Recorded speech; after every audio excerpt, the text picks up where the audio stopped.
Well, the latest news from Paris is that there has been a second shooting this morning in the city, and the police officer who was wounded in that shootout in southern Paris has died. It's unclear at this stage whether there's any link to the killings at the Charlie Hebdo magazine. Meanwhile, the Muslim Judicial Council of South Africa has called the shootings a brutal terrorist attack and says it has no relation to the values and principles of Islam as a religion.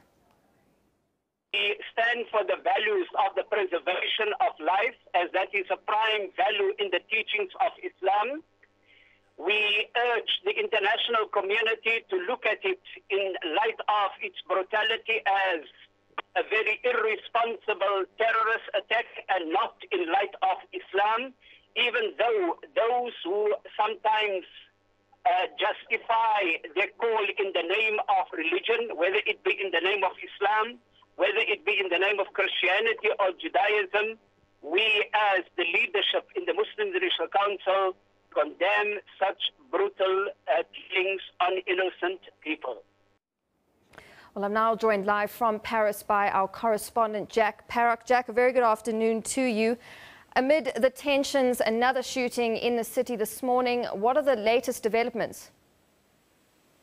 So at the moment, we know very little about this shooting in the southern part of the city. We know that one policewoman was killed, but we have no idea whether it was connected to the rest of to yesterday's events. And we're waiting to hear. Obviously, it's another compoundment of what's going on, and it's shaken the city again. As we're seeing here at the moment, there's moments of silence being held across the city to remember the victims in the Charlie Hebdo attack. Now, there's a great showing of solidarity across Paris, but there's still been raised tensions of terrorism across Europe. Has there been any further reaction from world leaders? So there has been talk, you're right, there has been talk of anti-Islamist protests and that kind of thing going on in Paris. But I haven't seen too much of that. It's important to note that in France there's been a surge of far-right sentiment. The political Front National party swept to victory in the European elections in May 2014. So this is there's serious concern that perhaps this attack might flare up some tensions in that sense, and that perhaps it's a barometer for something that's going on in the country at the moment. A barometer for something that's going on? Is it a sign of things to come? We've seen mass arrests throughout Paris. Well, clearly, everyone will hope that we will not see any more attacks in this nature.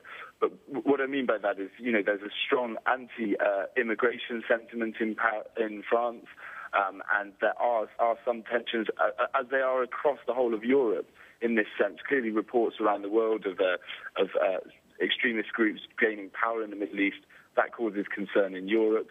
And so these sentiments perhaps may be growing, but I think at the moment everyone here is trying to look at actually supporting the victims and standing in solidarity together as a French nation.